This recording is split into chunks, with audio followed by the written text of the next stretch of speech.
Hello everyone, कैसे हैं आप लोग। देखो आज की क्लास में 18th सेट कर रहे हैं हम आरआरबी ग्रुप डी का। इससे पहले टोटल 17 सेट करा चुका हूं मैं। अगर आपने नहीं देखे तो आप जाके देख सकते हैं, लिंक डिस्क्रिप्शन में। और इस बुक से सारे सेट करा रहा हूं मैं। तो अगर आपको ये बुक खरीदनी है तो आप ये बुक खरीद सकते हैं, इसका भी लिंक डिस्क्रिप्शन में मिल जाएगा। ठीक है, पीडीएफ के लिए आप टेलीग्राम चैनल ज्वाइन कर सकते हैं, उसका लिंक भी डिस्क्रिप्शन में। चलिए स्टार्ट करते हैं। आज कौन सा सेट करेंगे, 28/9/2022 का सेकेंड शिफ्ट का सेट। पहला क्वेश्चन है the measure of each interior angle of a regular octagon. देखो सम अष्टभुज के प्रत्येक अंतःकोण का माप क्या होता है। देखो कोई भी पॉलीगन होता है, कोई भी बहुभुज होता है, तो उसका इंटीरियर एंगल निकालना थोड़ा सा मुश्किल होता है, लेकिन एक्सटीरियर एंगल निकालना चुटकियों का काम होता है। चुटकियों का काम कैसे होता है हमें पता है, क्या पता है, 360 डिग्री सारे एक्सटीरियर एंगल का सम होता है हमेशा। कितने भी, चाहे वो पॉलीगन हो, अष्टभुज हो, 10 भुज हो, 50 भुज हो, कितनी भुजाऊं, सबका सम कितना होना, 360 डिग्री। और अगर हम इसको n से डिवाइड कर दें तो क्या आ जाता है, तो आ जाता है एंगल, एक एक्सटीरियर एंगल, एक बाह्य कोण आ जाता है। यहाँ पे ऑक्टागन है तो n नंबर ऑफ साइड कितनी है, नंबर ऑफ साइड हो जाएगा 8।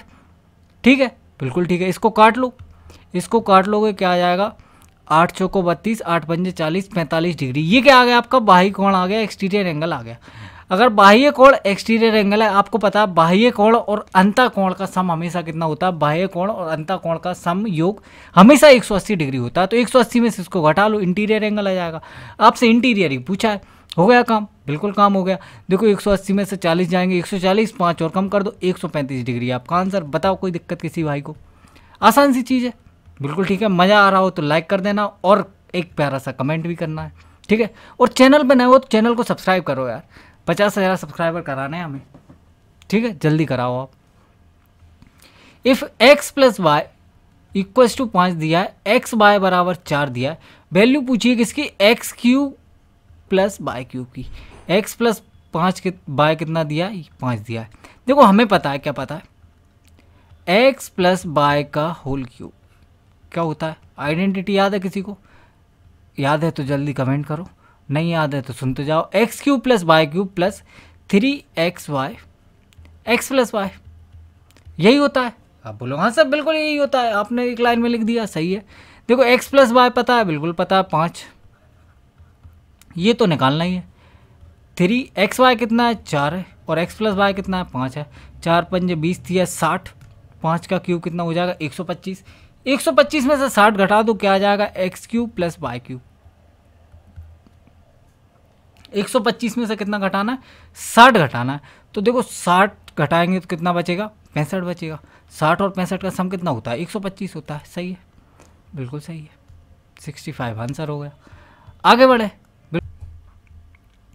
तो क्वेश्चन नंबर 3 है, क्या कह रहा है, द वैल्यू ऑफ 2, ये बहुत कुछ दिया, कोस स्क्वायर, ये इसका मान ज्ञात करना है। तो देखो इसको लिखते हैं पहले तो छोटा छोटा। कोस स्क्वायर को लिख लेंगे क्या, C square 1 plus sine, sine को लिख लेंगे s, plus 1 plus sine upon cos, और minus cos upon 1 minus sine. सही है, बिल्कुल सही है। अब देखो एलसीएम लेना है, अगर चारों का एक साथ लेंगे थोड़ा बड़ा बड़ा सा हो जाएगा। इन दोनों का ले लो, इन दोनों का, इन दोनों का क्यों ले रहा है, क्योंकि देखो 1 माइनस साइन है, 1 प्लस साइन है, ये बन जाएगा 1 माइनस साइन स्क्वायर, और 1 माइनस साइन स्क्वायर सबको पता है क्या होता है, कॉस स्क्वायर। सही है, बिल्कुल सही है। अब करो, इधर से लेंगे क्या आ जाएगा, 2 कॉस, बीच में प्लस है तो 1 प्लस साइन ही रहेगा, या दूसरे पेन से लिखते हैं, इससे लिखते हैं क्या, 2 cos 1 plus sine upon cos. ठीक है, माइनस यहाँ से कॉमन ले लो, माइनस कॉमन ले लिया तो क्या बचा, ऊपर बच रहा है कॉस स्क्वायर 1 माइनस साइन। ठीक है, ये माइनस कॉमन आ गया, नीचे आ जाएगा 1 plus sign 1 minus sine cos square, और ऊपर क्या बच रहा है, ये माइनस चला गया तो प्लस कॉस और 1 प्लस साइन। सही है, बिल्कुल सही है। अब देखो दोनों जगह कॉस कॉस है तो एक तो कॉस कट जाएगा, ये कॉस इससे ख़त्म। ठीक है, बिल्कुल ठीक है, कोई दिक्कत नहीं है। इस कॉस का मल्टीप्लाई कर लेंगे तो cos minus sine cos plus 1 plus sine upon में कॉस है, और ये भी तो अपॉन में कॉस है, तो ये भी इसी के साथ आ जाएगा। लेकिन उससे पहले ये माइनस है बाहर, तो ये माइनस बनेगा, ये प्लस बनेगा, ये माइनस बनेगा, ये माइनस बनेगा। सही है। अब इसको साइड कर लो, कॉस प्लस 1 प्लस साइन। ठीक है, क्या क्या कट रहा है आप बोलोगे सर देखो सबसे पहले तो -1 + 1 खत्म, माइनस साइन प्लस साइन खत्म, ये 2 कॉस हैं, ये एक कॉस, तो एक कॉस बचा, एक साइन कॉस बचा, cos plus sine cos upon cos, cos common आके कट जाएगा, क्या बचेगा 1 + साइन, और 1 + साइन थीटा ये हमारा आंसर हो गया। सही है, बिल्कुल सही।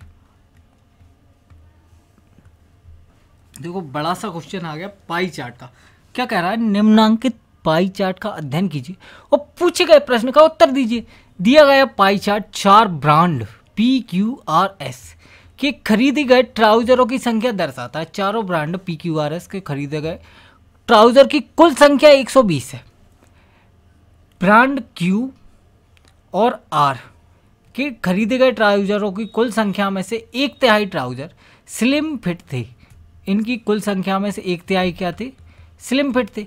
ब्रांड Q और R के खरीदे गए स्लिम फिट ट्राउजरों की संख्या बतानी, मतलब सीधी सी बात है क्या, ये टोटल 100% होना चाहिए है क्या, 20 30 50 15 35 50 50 50 100 100% की वैल्यू दे रखी है आपको कितनी 120। आपसे क्या पूछा है, इन दोनों का 1/3 मतलब 20 और 30 50 और 5 55 का, ये 100% की वैल्यू है, 55% की वैल्यू क्या हो जाएगी। अगर ये 100% की वैल्यू है तो देखो इसको ऐसे समझते हैं, 100% की वैल्यू कितनी 120, तो ये 100% बटे में चला जाएगा, 1% की वैल्यू 55% की वैल्यू इंटू 55। ठीक है, ये आ गई 55% की, लेकिन हमें चाहिए 55 का 1/3, तो इंटू 1/3 और कर दो, ये सॉल्व करना है हमें। ठीक है, बिल्कुल ठीक है, ख़त्म हो गया क्वेश्चन। 3 से ये कट जाएगा कितनी बार में, 4 बार में, ये 0 से ये 1 0 ख़त्म हो जाएगी, और 5 1 2 यहाँ बचेगा, और ये 11 बचेगा, 10 ये ख़त्म हो जाएगा, 11 दूनी 22 आ गया आपका करेक्ट आंसर। बताओ कोई दिक्कत किसी भाई को, कोई समस्या हो तो कमेंट करके ज़रूर बताना। आगे बढ़ जाओ, question number 5, the ratio of the Teja and his mother present age is 7:11। ठीक है, the difference between their ages is 20 year, the age of Teja after 3 year will be. Teja और उसकी माँ की वर्तमान आयु का अनुपात 7:11 है। उनकी आयु का अंतर 20 वर्ष है। 3 वर्ष बाद तेजा की आयु कितनी होगी, 3 वर्ष बाद तेजा की आयु कितनी होगी। देखो तेजा और उसकी माँ की वर्तमान आयु, तेजा तेजा तेजा और उसकी माँ की वर्तमान आयु का अनुपात कितना दे रखा है, तेजा और मदर 7:11। कोई दिक्कत इसमें। उनकी आयु का अंतर कितना है, 20 वर्ष है। यहाँ से अंतर कितना दिख रहा है, आप बोलोगे सर 7 और 4 11 होता है, 4 वर्ष का दिख रहा है अंदर, 4 यूनिट का दिख रहा है। 4 यूनिट का मतलब दे रखा है 20 साल। 3 वर्ष बाद तेजा की आयु कितनी होगी, अगर 4 का मतलब 20 साल है तो 1 का मतलब 4 पंजे 20 5 साल, 1 का मतलब 5 साल, तो तेजा की आयु कितनी हो जाएगी 5 गुना, मतलब 7 पंजे 35 साल। और इससे 3 वर्ष बाद पूछा तो 38 साल का हो जाएगा भैया, 38 साल का। समझ गए, बिल्कुल समझ गए। आगे देखो question number 6, the following marks obtain test out of 20 by a group of 10 student, find the mode of data. देखो मोड का हिंदी मतलब होता है बहुलक। 10 विद्यार्थियों द्वारा 20 में से प्राप्त अंक नीचे दिए गए हैं, तो बहुलक ज्ञात कीजिए। बहुलक का मतलब होता है जो बहुत बार आ रहा है। बहुत बार सबसे ज़्यादा नंबर कौन सा रिपीट हो रहा है, अगर देखें ऑप्शन के अकॉर्डिंग चलते हैं, 15 की बात करते हैं, 15 आ रहा है कितनी बार, 3 बार। ठीक है, तो मैक्सिमम मुझे यही दिख रहा है, यही होगा आंसर। उसके बाद देखो ऑप्शन में 18 दे रखा है, 18 कितनी बार आ रहा है, 1 बार, तो ये तो खत्म हो गया, 3 बार वाला आंसर होगा। ठीक है, 19 दिख रहा है, 19 भी 1 बार ही आ रहा है, ये भी आंसर नहीं होगा। 16 दिख रहा है, 16 भी 1 बार आ रहा है, बाकी सब नंबर भी 1 बार आ रहा है। जो बहुत बार आ रहा है वही आंसर होगा, मैक्सिमम टाइम जो आता है वो अपना आंसर हो जाता है। सही है, बिल्कुल सही है। Question number 7, the LCM of a fraction is calculated as this, find the LCM. दिख रहे हो एग्जामिनर कितना दयालु है, उसने ये भी बता दिया कि फ्रैक्शन का एलसीएम कैसे कैलकुलेट करते हैं, भिन्नों का लघुत्तम समवर्त कैसे गणना की जाती है, अंशों का एलसीएम लेना है, हरों का एचसीएफ लेना है, तो इनका एलसीएम बताओ। देख रहे हो आप, ऐसे एग्जामिनर होते हैं, ऐसे एग्जामिनर। तो एलसीएम लेना है किसका, न्यूमरेटर का, ऊपर वाली वैल्यू का एलसीएम लेना है, कितना हो जाएगा 5 छक्का 30, सही है 30 हो जाएगा एलसीएम, और नीचे वाले का एचसीएफ जो कि दिख रहा है कितना 1 है, तो 30/1 हमारा आंसर हो जाएगा। सही है, बिल्कुल सही है, कोई दिक्कत नहीं है। आगे देखते हैं question number 8। Pankaj can do 1/5 of a piece of work in 6 days and Jagat can do 1/4 of the same work in 8 days। Find the number of days taken complete work if both work together. देखो पंकज एक कार्य का 1/5 भाग कितने दिन में पूरा कर सकता है, 6 दिन में। अगर वो 1/5 भाग 6 दिन में पूरा कर रहा है तो 5 से मल्टीप्लाई कर देंगे तो क्या आ जाएगा, आप बोलोगे सर उसको पूरा काम करने में कितने दिन लगेंगे, 5 छक्का 30 दिन लगेंगे। सही है, बिल्कुल सही है। आगे देखते हैं, जगत उसी कार्य का 1/4 भाग कितने दिन में पूरा कर लेता है, 8 दिन में। जगत जगत जगत जे 4 8 32 दिन में पूरा काम कर लेगा, बिल्कुल कर लेगा। यदि भी दोनों एक साथ मिलकर कार्य करते हैं तो उस कार्य को कितने दिनों में पूरा करेंगे, तो उसके लिए चाहिए क्या, इनकी एफिशिएंसी। 32 और 30, 16 दूनी 32 होता है, 15 दूनी 30 होता है, तो 15, 5 और 3 आ गए इसमें। अब उसके बाद 2 बच रहा है, तो यहाँ से 32 का पूरा पूरा ही लेना पड़ेगा, अभी तो एलसीएम आएगा। ठीक है, ये आ गया आपका टोटल वर्क, और आपसे पूछा कितने दिनों में पूरा कार्य कर सकते हैं दोनों मिलकर कर रहे हैं, मतलब कितने की एफिशिएंसीज करेंगे। ये 15 दूनी 30, इसकी एफिशिएंसी बचेगी 16, इसकी बचेगी कितनी 15। 16 और 15, 6 5 11, 2 और 1 3, 31 की एफिशिएंसी से करेंगे। ठीक है, बिल्कुल ठीक है। अब अगर हम देखें ध्यान से देखें तो ये कितने से कटेगा, एक पूर्णांक तक बताना है। देखो अगर मैं इसको कुछ देर के लिए 31 मान लूँ तो आंसर 15 तो आएगा ही आएगा। 32 को अगर 31 मान लूँ तो आंसर 15 आएगा, लेकिन आंसर आना चाहिए 15 से बड़ा, मतलब ये आंसर नहीं होगा।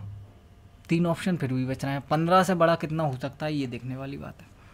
ठीक है, तो इसको काटना पड़ेगा। 15 दूनी 30 की 0 हासिल की आएगी 3, 15 3 45 और 3 48, 480 काटो भैया 31 से। देखो 31 एकम 31 जाएगा, सबसे पहली बार में कितना बचेगा, इधर से बचेगा 7 और 1 17।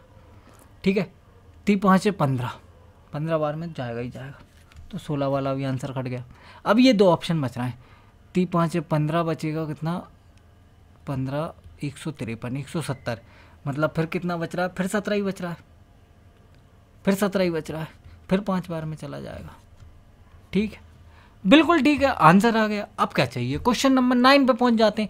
अ man process a 375 metre road in 75 second, his speed in kilometre per hour. एक व्यक्ति 375 मीटर की सड़क को 75 सेकेंड में पार करता है, उसकी चाल ज्ञात कीजिए, वो भी किस चीज़ में, किलोमीटर प्रति घंटा में। देखो हमें पता है स्पीड इक्वल्स टू क्या होता है, डिस्टेंस अपॉन टाइम।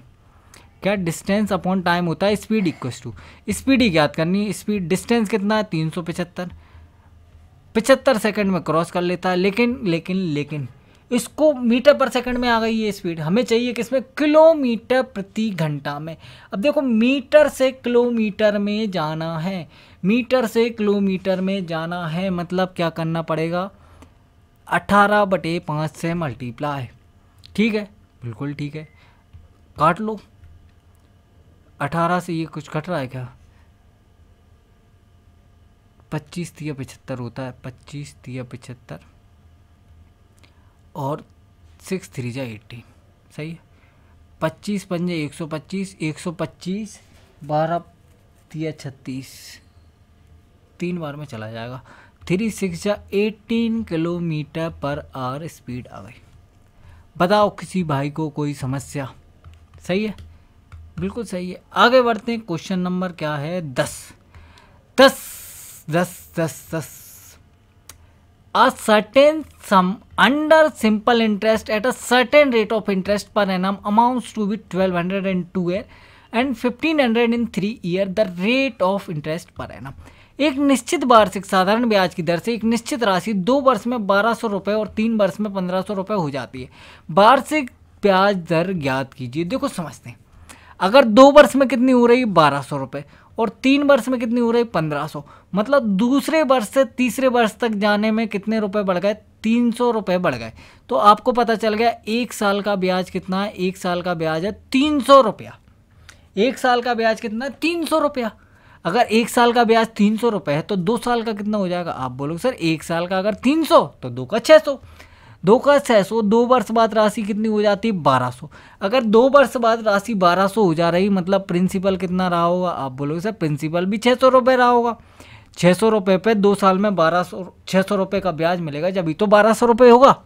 अगर प्रिंसिपल 600 पे 600 रुपये और जोड़ दूँ जो कि 2 साल का ब्याज है, तो 2 साल में राशि कितनी हो जाएगी 1200। ठीक है, अब हमें बताना रेट। रेट का मतलब क्या होता है। रेट होता है 1 साल में मिलने वाला ब्याज। 1 साल में मिलने वाला ब्याज किस राशि पे, मूलधन पे, इंटू 100%। तो यहाँ से क्या आ गया 300/600 क्या हो जाएगा 50% दिख रहा है 1/2। 50% आपका करेक्ट आंसर, बिल्कुल सही है। क्वेश्चन नंबर 11 है, what is the highest common prime factor of number.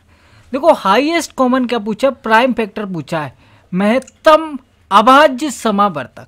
देखो अगर महत्तम समावर्तक पूछा होता तो आपको देखो 0 0 दिख रहा है, मतलब 10 होता, वो तो दिख ही रहा है। उसके अलावा अगर देखें 3 का मल्टीपल भी है, 3 का मल्टीपल भी है, मतलब 30 भी हो जाता, और भी कुछ निकल सकता था। लेकिन अगर हम देखें, क्या देखें, इसमें हाईएस्ट कॉमन प्राइम फैक्टर चार प्राइम नंबर दिए रखें। सबसे बड़ा कौन सा है 11, और इसमें ये तो 11 का मल्टीपल है, लेकिन ये 11 का मल्टीपल नहीं है, क्योंकि देखो 7 4 11 1, 11 माइनस 1 करेंगे 10, ये 11 का मल्टीपल नहीं है, तो 11 हाईएस्ट कॉमन फैक्टर हो ही नहीं सकता। हाईएस्ट कॉमन फैक्टर क्या बच रहा है, कॉमन प्राइम फैक्टर क्या बच रहा है, प्राइम नंबर होना चाहिए और हाईएस्ट होना चाहिए। प्राइम फैक्टर की बात करें, इसमें जो कॉमन आ जाएंगे कॉमन फैक्टर 2 भी आएगा, 3 भी आएगा, 5 भी आएगा। ठीक है, लेकिन हाईएस्ट कौन सा है, हाईएस्ट 5 है। अगर हाईएस्ट 5 है तो 5 आंसर हो जाएगा। ठीक है, आगे देखते हैं question number 12। If the length of a rectangle is twice of its breadth and the perimeter of rectangle is 42 centimetre, then find the length. यदि किसी आयत की लंबाई उसकी चौड़ाई की दोगुनी हो, उस आयत का परिमाप 42 सेंटीमीटर है, तो उसकी लंबाई सेंटीमीटर में ज्ञात कीजिए। देखो क्या बोल रहा है, लंबाई जो है वो चौड़ाई की दोगुनी है, चौड़ाई की क्या है दोगुनी है, और उस आयत का परिमाप कितना है 42 सेंटीमीटर। तो लंबाई और चौड़ाई का अनुपात की बात करें तो क्या आ गया 2:1। ठीक है, परिमाप क्या होता है 2 + L + B, 2 × L + B, जो कि दे रखा है 42। तो यहाँ से काटेंगे क्या आ जाएगा 21। L + B आ गया आपके पास 21, यहाँ से L + B कितना आ रहा है 3 यूनिट। 3 यूनिट की वैल्यू अगर 21 दे रखी है, मतलब 1 की वैल्यू कितनी है 7 है। अगर 1 यूनिट की वैल्यू 7 सेंटीमीटर है तो 2 की वैल्यू कितनी हो जाएगी, आप बोलोगे सर 2 की हो जाएगी 14 और 1 की हो जाएगी 7। क्या पूछा है, उसकी लंबाई ज्ञात करो, लंबाई 7। ठीक है, बिल्कुल ठीक है। आगे देखते हैं, निम्नांकित लाइन ग्राफ को अध्ययन कीजिए और पूछे गए प्रश्न का उत्तर दीजिए। दिया गया है line graph store A, B और C के मौजूद स्वेट शर्टों को दर्शाता है। क्या बेच रहा है भैया, ये sweat shirt. Store A, store B में मौजूद स्वेट शर्टों की संख्या क्रमशः 20% और 40% बेची गई। स्टोर A और स्टोर B द्वारा बेची गई स्वेट शर्टों की कुल संख्या बताइए। जितनी संख्या है उसका 20% और 40% बेची गई। ए में कितनी है 50 है, 50 का कितने बेच दी 20% बेच दी। अगर 50 का 20% बेच दी तो बेची गई पूछा है ना, बेची गई पूछा है तो 20% की वैल्यू बतानी है। 50 का 20% कितना हो जाएगा 5 दूनी 10। और बी में कितनी है, बी में है 250, 250 का 40% 25 चौको 100, टोटल कितना हो गया, टोटल हो गया 110। सही है, बिल्कुल सही। आगे देखो क्वेश्चन नंबर 14 क्या कह रहा है, दो mixture A and B have the following composition. Mixture A mixture B में फॉलोइंग कंपोजिशन है, ए और बी में संगठन निम्नलिखित है। Mixture A has copper and tin in the ratio 1:2। Mixture A में क्या है, कॉपर है और टिन है। तांबा और टिन है किस रेशो में, 1:2 के अनुपात में, 1:2। और बी में क्या है, बी में भी कॉपर और टिन है, किस अनुपात में, 1:3 में, 1:3 में है भैया। सही है, बिल्कुल सही। If the equal quantities of A and B are use to producing mixture C. अब नया मिक्सचर बनाना है कौन सा, सी। जिसमें दोनों की बराबर क्वांटिटी लेनी है, बराबर क्वांटिटी लेनी है। यहाँ कितना है 2 और 1 3 है, यहाँ कितना है 3 और 1 4। ये तो गलत बात है, पहले बराबर बनाओ। कैसे बनाएंगे, ये 3 है ये 4 है, इधर 4 से मल्टीप्लाई कर दो, इधर 3 से मल्टीप्लाई, तो ये क्या जाएगा 4 4 दूनी 8, ये हो जाएगा 3 3 तिरका 9, 9 और 3 12, 8 4 12, बराबर हो गए, बराबर हो गए। कॉपर और टिन चाहिए, कॉपर और टिन। कॉपर यहाँ से कितना आएगा 4, यहाँ से कितना आएगा 3, 4 और 3 7 हो गया। यहाँ से टिन कितना आएगा 8, यहाँ से कितना आएगा 9, 8 और 9 17 हो गया। 7:17 कहीं दिख रहा है, बिल्कुल दिख रहा है। यही आंसर हो जाएगा, पहला ही ऑप्शन सही है, बिल्कुल सही। आगे देखते हैं question number 15। Two number are in the ratio of 5:3, the difference between these two number is 34, find the smaller of two number. दो संख्याओं का अनुपात 5:3 है, इन दोनों संख्याओं का अंतर 34 है। इन दोनों संख्याओं में से छोटी संख्या ज्ञात कीजिए, छोटी संख्या बतानी है। देखो 5:3 है और अंतर दे रखा है आपको 2 यूनिट, जिसकी वैल्यू कितनी दे रखी 34। अगर 2 यूनिट का मतलब 34 है तो 1 यूनिट का मतलब क्या हो जाएगा 17।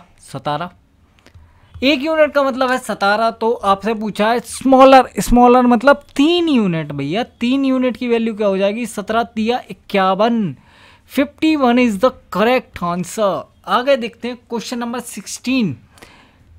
The price of bike was increased by 10%, then again increased by 8%, the net percentage increase in the price of bike।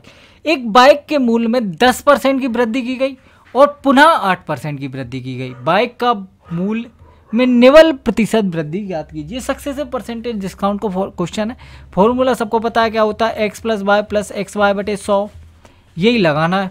तो क्या हो जाएगा 10 + 8 + 10 × 8 80/100, बिल्कुल सही है। क्या हो गया 18.8%। बोलो जय। आगे बढ़े, आगे बढ़ जाओ। क्वेश्चन नंबर 17 क्या कह रहा है, एक्सप्रेस दिस को P/Q की फॉर्म में वेयर P और Q इंटीजर हैं। इसको क्या करना है P और Q के रूप में व्यक्त करना है। देखो हमें पता है 25 2 पे बार है, 2 पे बार है, जितने नंबर पे बार होता है उतने 9 हो जाते हैं। ठीक है, बिल्कुल ठीक है। बार नहीं होता तो क्या करते माइनस करते, लेकिन यहाँ वो झंझट ही नहीं है, तो 25/9 आपका आंसर आ गया। सही है, बिल्कुल सही है। आगे देखते हैं, mister Rao sold a car for this thereby incurring a loss of 20% the cost price of car. Mister Rao ने एक कार इतने रुपए में बेची जिससे उन्हें 20% की हानि हुई। अगर 20% की हानि पे बेची है मतलब कितने में बेची है 80% में। 80% की वैल्यू दे रखी है आपको 1 64 और 3 जीरो। ठीक है, ये 1 0 से 1 0 काट लो, 8 से काट लो इसको, 8 दूनी 16, 0 8 पंजे 40 और 1 0। ये 1% की वैल्यू आ गई और 2 जीरो बढ़ा दोगे तो क्या आ जाएगा 100% का मान। 100% की वैल्यू हुई पूछी है, क्रय मूल्य क्या हो जाएगा 100%। 2 0 5 0 0 कहाँ है 2 0 5 0 0 0। ठीक है, आगे देखते हैं क्वेश्चन नंबर 19 क्या कह रहा है, if the quadratic equation ax² - 4x + 1 has equal root then the value of alpha. एक द्विघाती समीकरण है जिसके मूल समान है तो a का मान ज्ञात कीजिए। देखो समान मूल में क्या होता है, b² - 4ac बराबर क्या होता है 0। अगर b² - 4ac बराबर 0 है, b की वैल्यू क्या है -4, स्क्वायर करेंगे 4 का स्क्वायर, कोई फर्क नहीं पड़ेगा माइनस से। 4a क्या है a है और c क्या है 1 है, तो 4 का स्क्वायर 16 - 4a बराबर 0 है और 4a बराबर क्या हो जाएगा 16 और a बराबर क्या आ जाएगा 4। a बराबर 4 आपका आंसर आ गया। a पूछा है। आगे देखो question number 20, the value of this, इसका मान ज्ञात करना है। मान ज्ञात करना है तो मान ज्ञात करेंगे। देखो क्या है 3 - 25 बटा,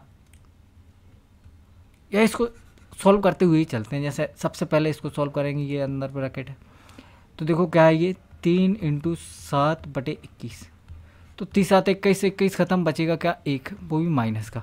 ठीक है, अब इसको सॉल्व करेंगे तो यहाँ क्या बच रहा है 12/4 × 2 - 1। सही है, 4 तिया 12, 3 दूनी 6 में से 1 जाएगा 5। अब किसी के दिमाग में ये कन्फ्यूजन चल रहा होगा इसको सॉल्व करने में, इसको थोड़ा डिटेल में समझाता हूँ, क्योंकि बहुत से लोग क्या करते हैं मल्टीप्लाई कर लेते हैं फिर डिवाइड। देखो पहले तो बॉडमास का नियम ये कहता है कि पहले डिवाइड करोगे उसके बाद मल्टीप्लाई करोगे। ठीक है। अब बोलो हाँ सर बिल्कुल ठीक है। और जिसको इसमें कन्फ्यूजन होता है ना, ऐसे कर लिया करो, 12/4 इधर लगा लो ब्रैकेट, उसके बाद लगा लो ये, ठीक है। तो ऐसे सॉल्व कर सकते हो, ठीक है। 5 आ गया, बिल्कुल 5 आ गया। अब अपने पास फिर क्या बच रहा है, डिवाइड 3 माइनस 25/5 क्या बचेगा, 5 माइनस का 2 आपका आंसर आ गया। बताओ कोई दिक्कत किसी भाई को? आगे देखते हैं question number 21, find the arithmetic mean of the following data. Following data का अरिथमेटिक मीन बताना, मतलब एवरेज बताना है। अगर एवरेज बताना है तो क्या किया जाए, आप बोलोगे सर ये डाटा दिख रहा है, आसपास के ही नंबर हैं सारे, डेविएशन लगा लो, डेविएशन लगा लो, तो कुछ मानना पड़ेगा। क्या मान लें आप बताओ? देखो मेरे को दिख रहा है 15 15 और 15, तो 15 मान लिया एवरेज, कोई दिक्कत? कोई दिक्कत नहीं। डेविएशन यहाँ लिखते जाते हैं, 15 में से इसको घटाओगे 12 को, कितना बचेगा, 15 माइनस 12 3, ठीक है, 3 छोटा है। उसके बाद 15 माइनस 3 13 करोगे, माइनस का 2, 15 में से 18 घटाओगे कितना बचेगा, अच्छा सॉरी इसमें से इसको घटाना होता है, तो आपका जो साइन आता है वही डायरेक्ट लिख देते हैं ना। जैसे 12 में से 15 घटाओगे माइनस का 3, 13 में से 15 घटाओगे माइनस का 2, 18 में से 15 घटाओगे क्या आ जाएगा, प्लस का 3, 12 में से 15 अभी घटाया था -3, 15 में से 15 0, 15 में से 15 0, 16 में से 15 घटाओगे प्लस का 1, 13 में से 15 घटाओगे अभी घटाया था माइनस का 2, फिर 19 में से 15 घटाओगे प्लस का 4, और 17 में से 15 घटाओगे प्लस का 2। अब देख लो भैया क्या बच रहा है क्या जा रहा है, देखो -2 + 2, ये क्या हो गया,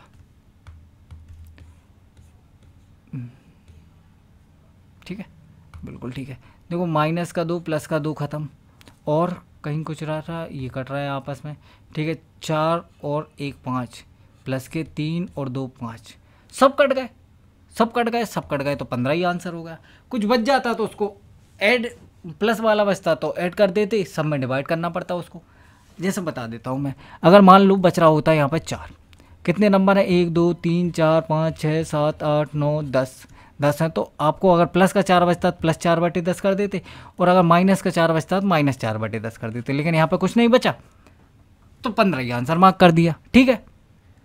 आगे देखते हैं क्वेश्चन नंबर 22 क्या कह रहा है, which of the following statement is always true. Always जहाँ आ जाए, ये एक्सट्रीम की वर्ड है, एक्सट्रीम मतलब हमेशा हर कंडीशन में ट्रू होना चाहिए। हो सकता है किसी एक कंडीशन में मान सही हो रहा हो, लेकिन कंडीशन चेंज करते ही गलत हो जाए, ठीक है। हमेशा हमेशा सत्य होगा, ये बताना है। पहला स्टेटमेंट क्या कह रहा है, in a parallelogram diagonal bisect each other. समांतर चतुर्भुज में विकर्ण एक दूसरे को समद्विभाजित करते हैं, क्या सही है ये? देखो बताता हूँ मैं, समांतर चतुर्भुज पैरेललोग्राम क्या होता है, ये पैरेललोग्राम होता है। आप बोलो हाँ सर बिल्कुल ठीक है, पैरेललोग्राम में होता है ये पहला डायगोनल, ये दूसरा डायगोनल, क्या हमेशा ये एक दूसरे को बाइसेक्ट करते हैं? आप बोलो हाँ सर बिल्कुल, हमेशा ये एक दूसरे को बाइसेक्ट करते हैं, ये तो हम बचपन से पढ़ते आ रहे हैं, बचपन से पढ़ते आ रहे हैं, तो पहला तो ट्रू है, प्रॉपर्टी होती है पैरेललोग्राम की। दूसरा क्या कह रहा है, in a rectangle opposite angles are equal and each measure 90 degree. भैया रेक्टेंगल की अगर बात करें, रेक्टेंगल की कह रहा है अपोजिट एंगल इक्वल होते हैं और 90 डिग्री के होते हैं, तो रेक्टेंगल में तो चारों एंगल बराबर होते हैं।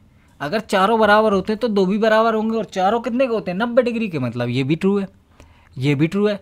Diagonal of kite intersect at right angle. देखो काइट काइट काइट आपने देखी होगी, काइट के डायगोनल क्या होते हैं, 90 डिग्री पे इंटरसेक्ट करते हैं, बिल्कुल सही बात है।